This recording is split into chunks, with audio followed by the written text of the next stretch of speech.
down a little bit? No, wait, for you to talk? I wanted to play it. You can have it play like real subtle in the background while I'm talking. I don't care. Okay. I just didn't want to hear But it. tell me when you want it to go down. Okay. All right.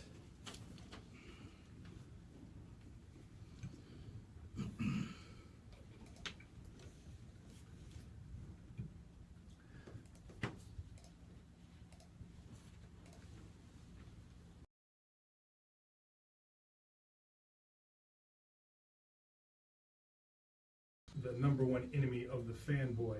And as always, I'm joined by my co-host Justin, Get That Bum Out of Here Turk, and Dom the Ref Regio. For any of our new listeners, we're a couple of former athletes turned coaches that will be bringing you the week's top national and local sports stories and debating on them using our unique sports perspectives and experiences.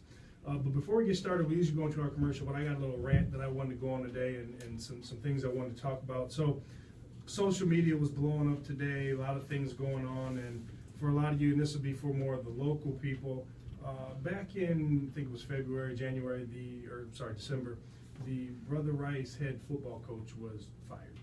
And, you know, things like that happened, and there was a lot of things that came out of the community, a lot of anger towards the school, a lot of nasty comments, but whatever, things move on.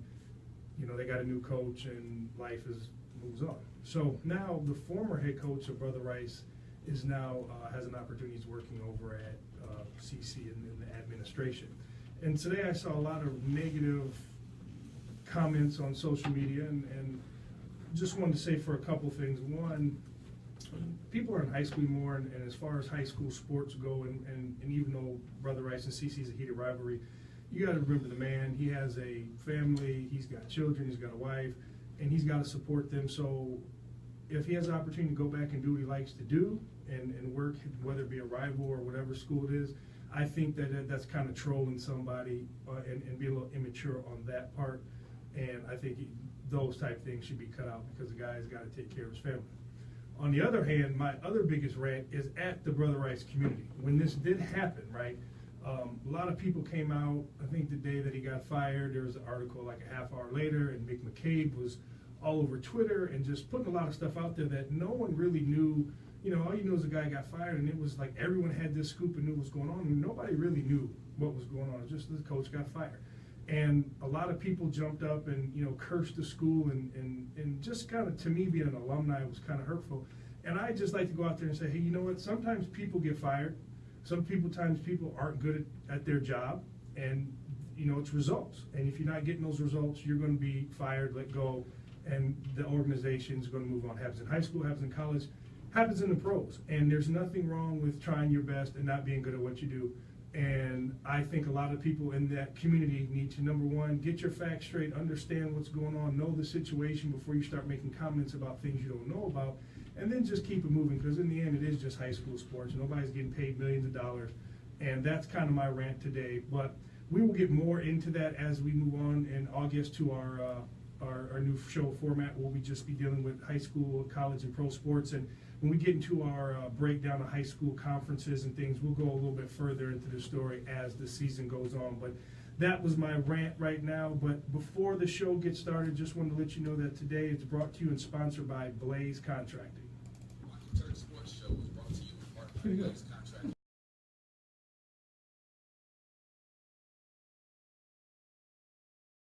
The Detroit Brush Park development. Oh, The we're Flex going to talk about it. Auto Supply Company. And the new Little Caesars Red Wings Arena. Rascal Hey, sports people. fans.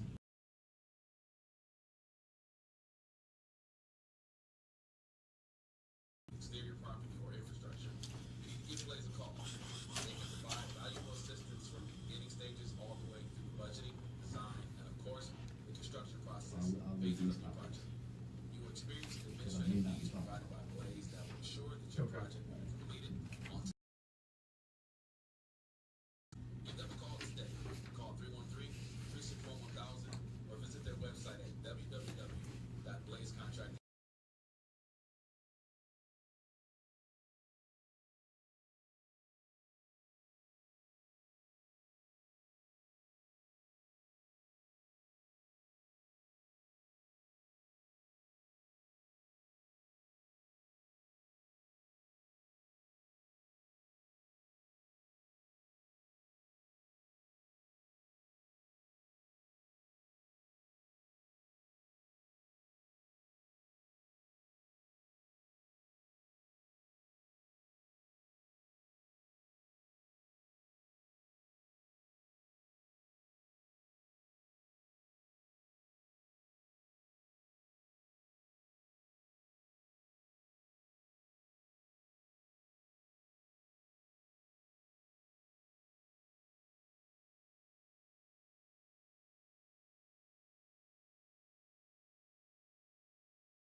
trying to. you I'm not be a even. comic No, book guy? listen. Disclaimer: I'm not a big Game of Thrones fan. That's all everybody talks about. I see everybody with the Snapchat with the frost coming on like Winter's Among Us. I'm like, okay, I gotta watch this, or I at least gotta do a Snapchat. Man, I might just fake it till I make it.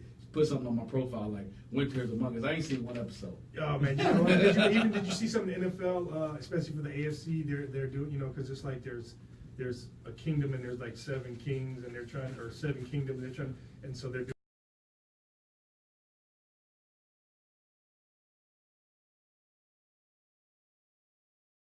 Sunday, and you know, the MVP of the summer league, Lonzo Ball. He didn't play in the game, but they did win without him.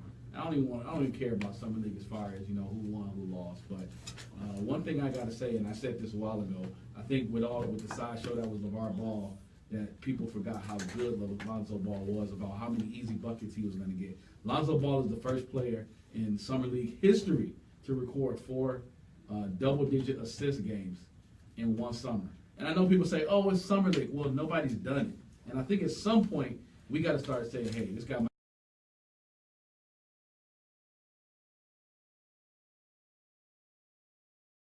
Things I've never seen before. I'm talking about guys he doesn't see. He's turning around and throwing the ball and making easy buckets. I think the guy's going to be phenomenal. I know we mentioned Donovan Mitchell, a guy that I really like because he was the guy the Pistons should have took, in my opinion. He's looked really good in the limited time we saw him. I thought that, you know, Boston's rookie was very good, very good as well. Tatum was phenomenal. What we saw of him, I think he's going to fit in well with that Boston system where they want to have a bunch of wins.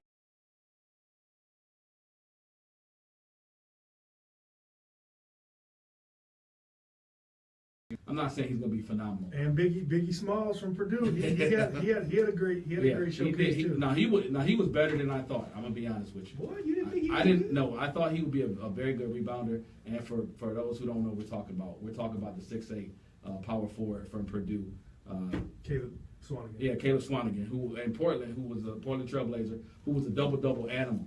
And they lost the championship game, but I mean he carried that team. He was very good. Him and Zach Collins are big pickups for them because one thing they haven't had is productive front court players since LA lost. And the pickup that they got, he got hurt near the end of the year, but the pickup from Denver in the trade, he went out there and started balling. So if Biggie, we call him Biggie Smalls, if he can get it going, I'm not saying they're not going to unseat Golden State, but they're going to be they're going to be a good well, team. they got a lot of. I'm glad they got some rookies with cheap contracts because they had a lot of wasted money, and some of these front court players they tried to make turned out to be good. But as long as they got CJ and Lillard. They got a chance, and these guys come in, they help them. And that team's gonna be another. Can you we talk imagine about. if they still have Brandon Roy? Yeah, you know. I mean that That's was one an of those. up-and-coming team. I'm interested to see the 30 for 30 on Brandon Roy because that was a guy who was on his way to being, you know, one of the best two-way guards in the game at that point. And you know that's the Donovan Mitchell type guy. I think, you know, a guy that can play point, play the two, is gonna play defense, and get you at all 3 levels on offense.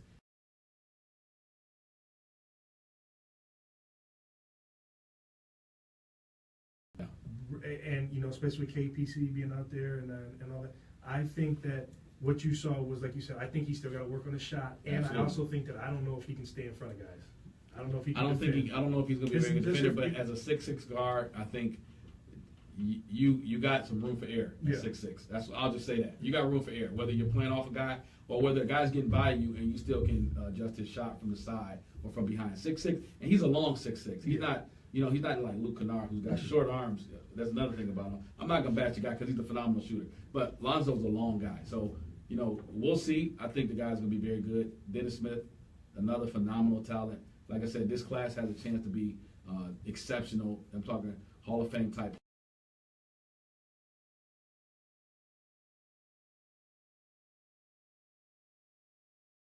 I don't think that's the biggest red flag. I think there are other things that could be worse. I think, though, long term, he's a guy that you, for the next 3 to 4 years, it makes sense to have him, especially with running backs being undervalued position. Well, especially what type of back he is. Yeah, he's a 3-down back. They don't value because they think you can just plug and play guys who only fill one role. Le'Veon fills every role. He's a great pass blocker. He's a great runner. He's probably even a better pass catcher than he is a runner. I mean, the guy's a receiver, but you can line up in the slot. And I think he's a pivotal part of that offense, him and Antonio Brown, because Ben Roethlisberger is on his last leg. He's coming down to the end. I give him maybe 2 years. Le'Veon Bell and Antonio Brown are going to be there after that. Whoever takes over at quarterback, it would have been nice if those stay together. He's going to get franchise tagged, obviously. It didn't work out a long-term deal. The most interesting thing I saw about that, though, was that guaranteed money for NFL running backs is down. Right now, kickers get more guaranteed money on average in contracts than running backs. So that shows you how the position is valued, which I think is ridiculous. Well, here's what I like about it, and I think what spurned this was what happened when we saw the last 3 weeks with NBA free agency, because a lot of NFL guys started chirping in. And so he was offered, I mean, they had franchised him, and then they were trying to work out a deal. And whatever money they gave him, he said, I don't want to be seen as just a running, because he said, what you're paying me for is being it was kind of like the whole Jimmy Graham situation, right? He was tight end, but his numbers were receiver numbers. So he said, pay me as a receiver. And they're like, no, bro, we're going to pay you as a tight end because they get off on it. I think Le'Veon, what he expressed was, he said, instead of signing a long-term deal, he said, I should be valued as a player, not so much just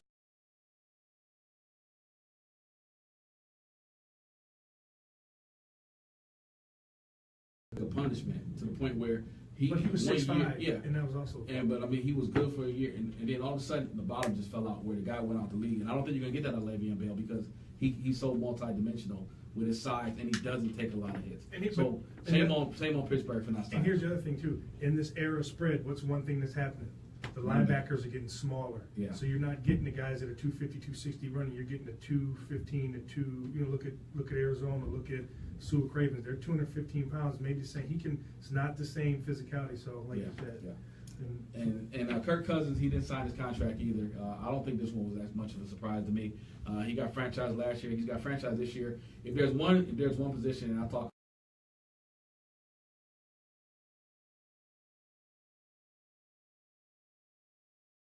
Look at it, what he's already making this year being franchised, and then if they franchise him next year with the things transitional tag, he's gonna make the same amount of money. So it wasn't like they were doing him some service, but also you strip away Deshaun Jackson, you take away Pierre Gosselin, 2,000-yard receivers, you fill it with Josh Dotson, who we don't know what he's gonna be with after that Achilles injury, and then you got Terrell Price.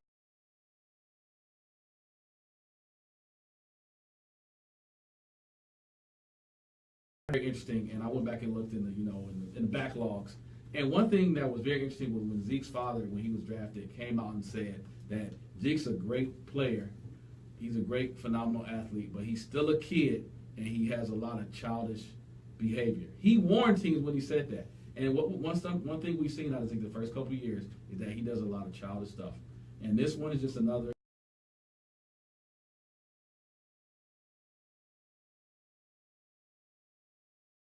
He doesn't take a beating. And he's faster. He's faster than people think. I love the guy out of college. I wanted the Lions tag. I know I keep saying the Lions, but I mean, literally, I said, hey, this guy's a top 10 pick. This was the year after Todd Gurley. I said, if you look at the comparison, the measurables, he's right there with Todd Gurley, and he showed up more in big games. If you look at what he did in college against the best teams, and if you're pounding Alabama, if you're out there clowning Alabama, you're going to be pretty good in the league. That's the way I compare it. He's been better than advertised in the league. He doesn't look like he's going to get worse. I mean, it's set up for him. And that was his rookie good. year. He's going to get better in better shape.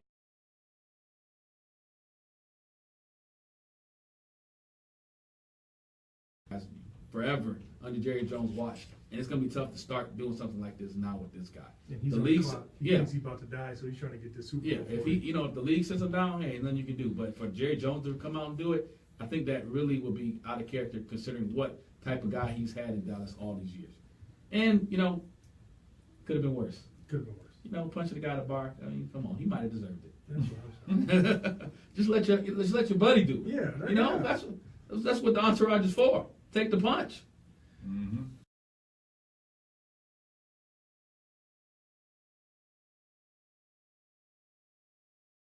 You can do something. Pick UCLA second because they have Josh Rosen, once again, another good quarterback, and they brought in Jed Fish from Michigan as the OC. They got to tighten up their O-line and find a running back that's really going to do something. But Mora, I believe, is on the hot seat, so he's going to push and try to will those guys into it. And then my third pick, I had Colorado just because they won the South last year, but they lost a lot on offense and defense. They lost their quarterback, but just out of respect, give them that because they do have decent players coming back. But that's what I picked. So what I have is Washington and USC playing it for the Pac-12 championship, and I have USC edging them out, possibly going to the college football playoff. Interesting. I mean, those are good.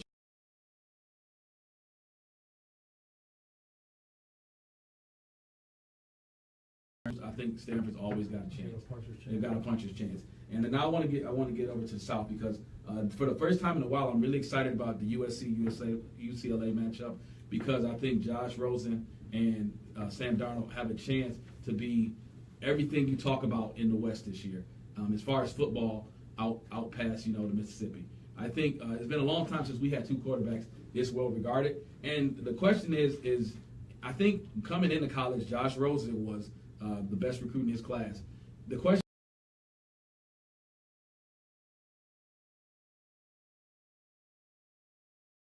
is going to be a high-scoring game, I do. But at the end of the day, I think Washington's going to make one more play defensively to stop that game. But it's going to be a great game. And I do honestly think, looking at the schedules, USC and Washington have a chance. And though it's not often the two teams go into that game undefeated because you don't have two powerhouses on opposite ends of a division. But in the Pac-12, they do because Washington has risen to that point.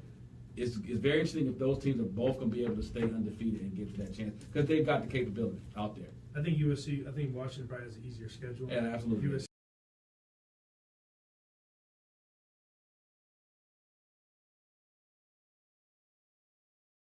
So but I'm going to go USC. I think it's a close game. We say slobber knocker in Michigan. Is that what we're doing now?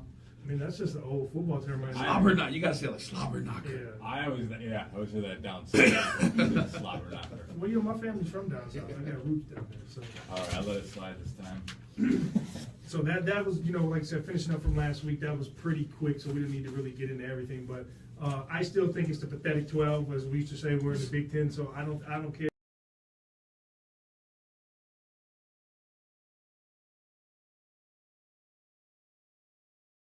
On a major scale. Absolutely. He's got a hotbed out there. It's interesting to see what happens.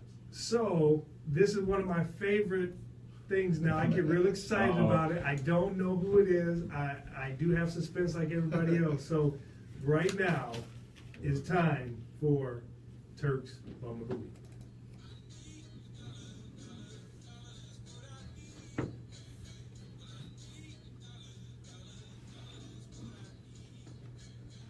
Here we go, boys. Bum of the week, week 3. It's amazing. I think to this point, week 3 was the hardest decision I've made since we started.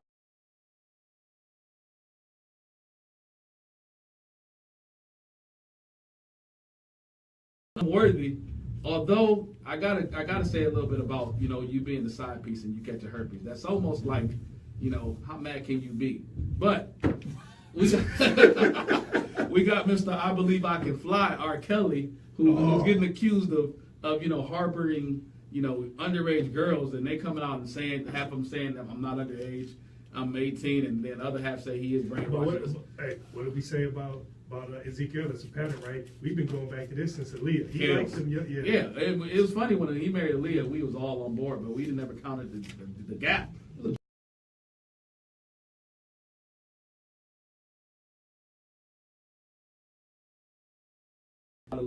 He took the kneel against the flag, and people have taken this into an outright disrespect and some make him vilify Colin Kaepernick. So Jason Whitlock asked Mike Vick what would be his advice to Colin Kaepernick. This is a guy who went to jail for a felon because he had a dog fighting ring. I mean, dogs were killed on his watch, his money. Blood was on his hands. Doggy blood on Mike Vick's hand. He got out, got a second chance. He's a felon. And this is a chance to talk to a man who's never been convicted of a crime, never done anything.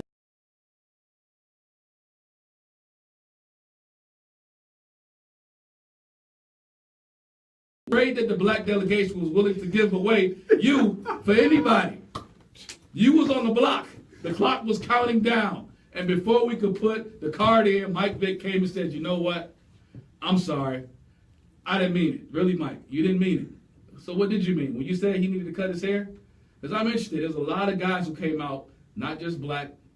Chris Long has some interesting things to say about what he wore in his hair, how any of this matters what Colin Kaepernick goes to. There's a lot.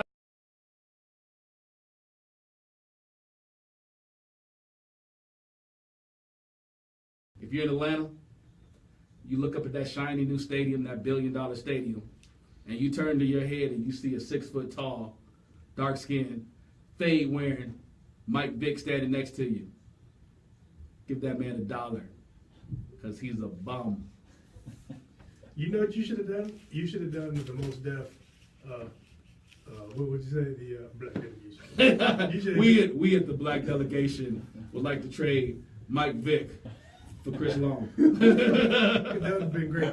I would agree with you, and like you said, my biggest pet peeve in this world is that if you said it and you take the time to think about what you say and you say it, don't backtrack when you get heat. Don't backtrack when you get heat. And the other thing is this. Now, I give him a break on one thing, and it's what most people don't do if you're not mature.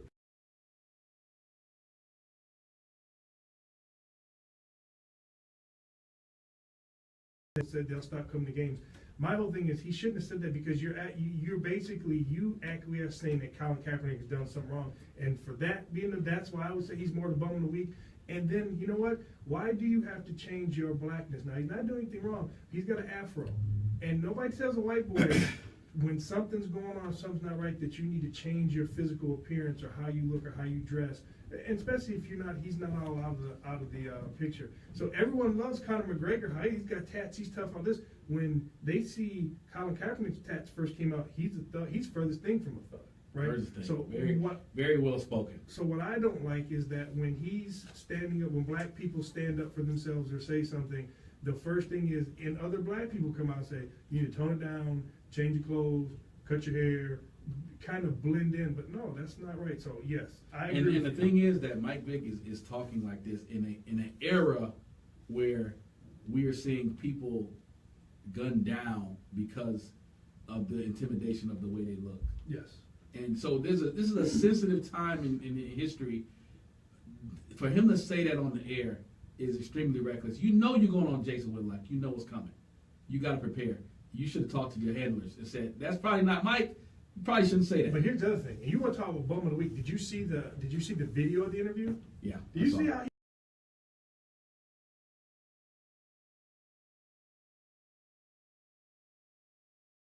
I think if you have a dress code for like a company, if it's like it's shaving, okay, yeah. If there's a dress code, there's a standard of where like certain teams, the New York Giants, they got a standard for what they want out of their players. That's for everybody.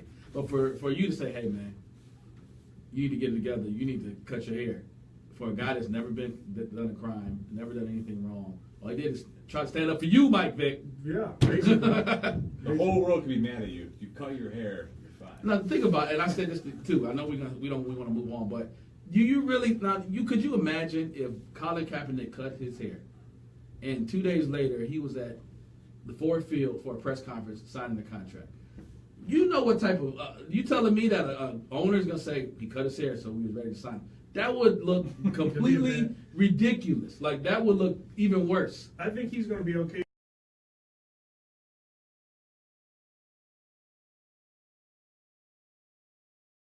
He's on the move, read option. He's got 2 reads, or he's running. That's Colin Kaepernick. That's what he does, yeah. And he does it well when you put him in the right system. All right. Well, what we got next, Dom? Last subject, last topic. Preseason college football preview. Over to you, Rock Turk, the ACC. All right. Well, this should take. We'll start off with the ACC Coastal because it should be really quick, and then me and Turk will probably bang it out for the. Whoa! We ain't banging nothing out. Sports show. Sports show. Disclaimer: we're not banging anything out. For the Atlantic Conference, because that's where all the fireworks will be. But for the ACC Coastal, for a lot of you, it's Sure, fellas, I get excited when it gets to football. It's a new show tagline. So let's start off with who I'm going to start on the bottom and work my way up. So I got a tie for the 4th place team. It's either between North Carolina and Pittsburgh. North Carolina had a ton of losses on both sides of the ball. And they were a pretty good team with Mitch Trubisky, but you got to replace your quarterback. They have a good running back. They're doing some shuffling on the O-line, but they don't throw the ball a lot, so they're kind of one-dimensional on that. And they have heavy losses on D, and that was with some decent players, and they also with the defense that gave up 24 points a game. when I think the only thing that saves them is if you're playing spread, and then you got 1 week to prepare for triple option. That's a lot of times when teams play them, the games are close or they have some upsets because it's just tough in the middle of the season to do that. But I'll give them third. Now, I fought with this one. I got Virginia Tech second. They lost a lot. Jared Evans. They lost Bucky Hodges, their tight end. Isaiah Ford went to the draft. So offensively, they've got some. They still have a lot of talent there. I like Justin Fuentes. I like what he does offensively. So I'm going to give him the benefit of the doubt. Plus, with a weak conference on his side, the Coastal Conference. But they got Bud Foster, and Bud Foster's an excellent defensive coordinator, and he's always got something up his sleeve. So as long as you have a good defense, and I know Fuentes has them figure out how to run the ball, but I'm going to give them the second place. I'm going to give it to Miami. Now, Miami's in the same situation. They got to find a quarterback after Kai left, but Rick is a quarterback whisperer. He'll find the guy, put them together. They're going to lean hard on Mark Walton, who's a really good running back. They have a decent O-line. They have a lot of talent. The thing is that they do, because it's Florida, they just got to see if Rick can get them to perform. So for the Coastal, I have Miami probably edging out Virginia Tech, probably by a game, probably like a 7-2, 6-3 type deal. I got Miami winning the Coastal. Man, like you said before, that Coastal's hard to look at, and it's funny because it wasn't too long ago that Miami was a powerhouse. I mean, we were looking, at them every year. The Ken Dorsey era where they just every year after year they were turning them out. And since then, and since that all ended, it's been hard for them to put it together. And for one season, it's been hard for them to put it together. And Brad Cowell left; he's a Detroit Lion now. I still think that Miami's probably the best team in there, and that's just from a talent standpoint. They've got a second-year coach that came home from Georgia. I still think that they're gonna lose a couple games out of conference, but in their division they should be okay. So I think that's my first place team. I can, if I want to sit here and tell you a lot after Brad Cowell, I could. I'm not gonna lie to you.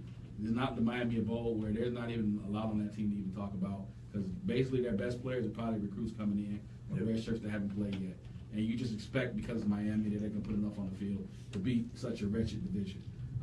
Second place. This one right here, I'm a little bit torn about, because I want to say North Carolina is going to do it.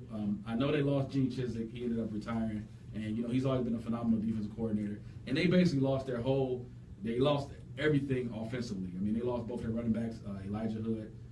They lost their best wide receiver, Switcher's gone, and obviously Mitch Trubisky got drafted by Chicago Bears. They replaced a lot. Brandon Harris transferred there. What is he going to be able to play quarterback? I don't know. I don't know if he's going to play quarterback. Is he going to be like a jack of all trade guy, because he was a train wreck at LSU. Train wreck. So he's there, and they got a redshirt freshman that's supposed to come in and compete. But I like what I saw from a schematic standpoint down the stretch out of North Carolina. They became a physical play-action team, get the ball downfield. And if they have any semblance of a defense, and Gene Chizik was able to put enough on the field to return. They returned 7 starters this year. So I got to imagine that a Gene Chizik coach team, 7 starters back, is going to be better than the year before. And that's why I think North Carolina is going to be right there in it. Number 3, I like Georgia Tech, and I think I like Georgia Tech just because they're staying true to form. And in a weak division, a team that when you got to line up and you got to play that wishbone once a year against a bunch of weak opponents, you're going to win more than you lose. And I think that they're gonna ball control. They're gonna win games. They've got the same cast coming back every year. You can just plug and play a name, because they're gonna do the same thing. They're gonna have a fullback that can run as a tailback, who's gonna get the ball as the point man, and they're gonna have 2 running backs who can get out and play. And then every once in a while, they're gonna have a tall, fast receiver come out of nowhere, catch 30 balls, and then be a first-round pick. That's Georgia Tech. After that, I think it's just a complete train wreck. Is Virginia Tech anywhere what they used to be? I don't think so. I mean, ever since the Beamer ball left, I don't even know what that team is. I know they try to do everything. This is the problem that I think a lot of fans go through, and where Virginia Tech is a perfect example of a team who got complacent with the coach they had and thought they could get better, and what happened is they got rid of him. Similar to what happened with Lloyd Carr. A lot of people were celebrating when Lloyd Carr left because they thought it was a better outcome out there. And what happened was they tried to play the same type of football, and they realized they couldn't when that guy left, and now they're in the middle of identity crisis. I don't know what Virginia Tech is, because they're not the 4-6, they're not the dominant defense that they were before. They were always, they still get the top flight recruits, occasionally a defensive back, linebacker, who's pretty good, but defensively they are horrible. If you watched them last year, I mean, they've got the same D coordinator, but it looks like they don't need practice. They're not dominant on special teams. They're not scoring a touchdown a game. It's going to be hard for them. That's my preview. Those are my top 4. After that, who really cares? It's not a very good conference. After that, what you got for the ACC? So when the Atlantic, this is where, and I think this is what Jimbo Fisher's comments were, that they're the best conference in the United States now, and Before we go, we know shout out to our guy Steve Krajewski, because Yes. he's down there. Yes, Our former Brother Rice quarterback who ended up transferring to Georgia, Colquitt County. He's with Jimbo Fisher today. He's throwing. So you got a Brother Rice warrior from Michigan, transfers to Georgia, who when he was here, he was our guy. Yeah. And he ended up transferring he's out. gonna be a star. He's going to be a stud. He's down there with Jimbo Fisher today, throwing for the team. Slobber knocker. Slobber knocker. He's down there. We got some text from his dad earlier today. He's really excited. I think the guy's going to be great. Jimbo, if you're listening, I know you listen to the podcast. Sometimes you don't catch the live show. But if you're listening, Steve's a born winner. The dude's a leader. You should go ahead and get that guy, because I think he's going to be great for your system. He's a mobile quarterback with a big arm, with a bigger heart, and there's nothing he won't do to lead a team. You got a good one, you should go ahead and make the pool. And if you do, we want season tickets. Yeah, that too. Mm-hmm. That too. So real quick, getting into this. So it's not as many teams, and I'm not going to get into the bums of the conference. I'm just going to stick with Clemson. Let's get started. We'll finish Okay. next week. So Clemson right now, I know everybody's talking Dabo. Dabo lost Wayne Gallman, Mike Williams, Artavius Scott, Jordan Leggett at tight end, receivers, running back. They lost their quarterback, Deshaun Watson. A lot of talent. The cover's not bare, but they got Kelly Bryant coming in. We'll see what he does. Tavion Feaster, who is a big buzz about him talking. And then obviously you got Brent Venables, who again is one of the top DCs in football. They lost a lot on the back end, but he's building around 2 great D linemen in Christian Wilkins and Dexter Lawrence. And they're some of the top 2 linemen coming back in the country.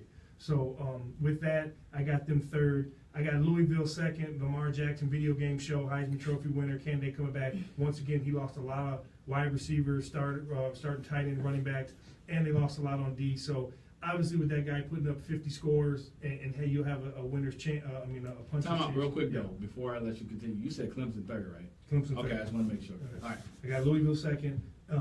The O should help the D come along, because they should be up in the beginning of the season on games, and really they're only, they're looking at Clemson and Florida State probably being their toughest games.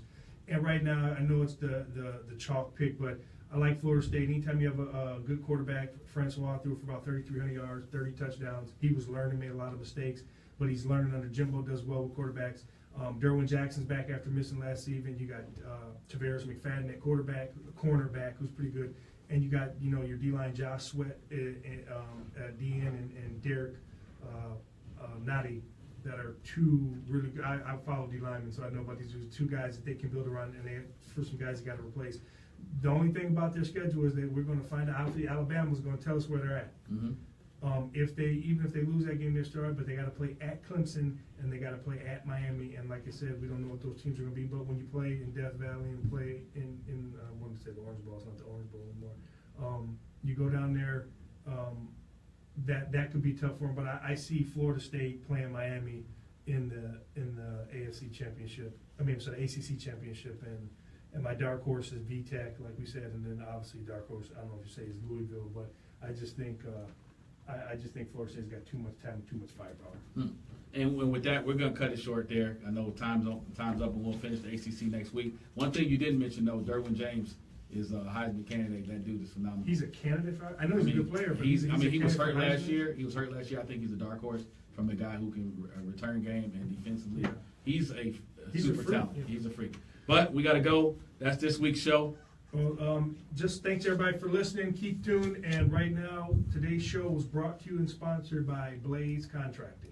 Rock Turk Sports Show is brought to you in part by Blaze Contracting Incorporated.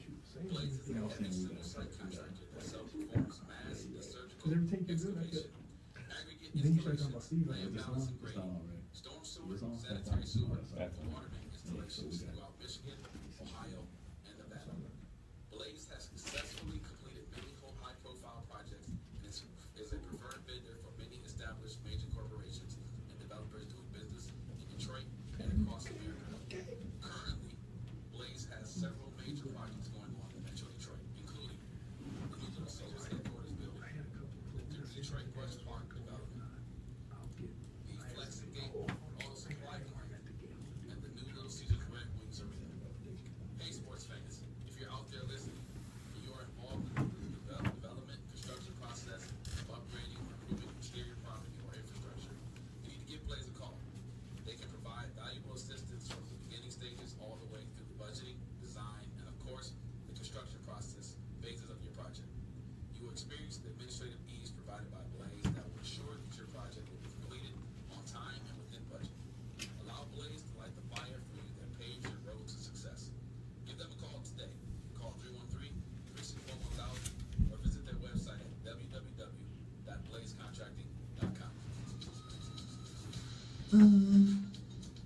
Yes, that concludes another Rock Turk Sports Show. Thank you for tuning in. Like I said, if you didn't get a chance to get your comments or questions in, you can hit us up on Twitter at Rock Turk Sports with a Z, or you can hit us up on Facebook at the Rock Turk Sports Show, at the Rock Turk Sports Show, or you can hit us up on Gmail at the Rock Turk Sports Show at gmail.com. You got to tune in next week. We're going to finish our ACC preview, and we're going to transition to the big boys. That's right. We're going to start talking about the NFL. You know, training camp opens next week. There's a lot of stuff that's going to happen and moving parts in that NFL topic. So tune in as we start to talk. We're going to have a special guest next week, and we'll be moving to a different format of the show in August. So make sure you stay with us, because we're going to give you some hot choices to make when it's time to put the money down on the money line in those NFL games. You may make a little money coming with us, and if you do, we want to get cut in on it. Other than that, you know, we've got some interesting topics that we talked about today. If you got any comments on them, make sure that you plug us on Twitter, Facebook. Check out the podcast online. Rocco, what you got? Justin, love the bum of the week, and I just, you know, I'm gonna keep it going, man. I get excited every time I hear it. So many bums. It's so many you know, bums. it's amazing. Before we had the bum of the week, I didn't think it was any bums. Now it's a lot of bums. So make sure you comment who your bum of the week is for next week on our Facebook page or on Twitter. We'll keep it in consideration, but the final decision, obviously, by me, yours truly. You want to convince me? Go ahead. Chill!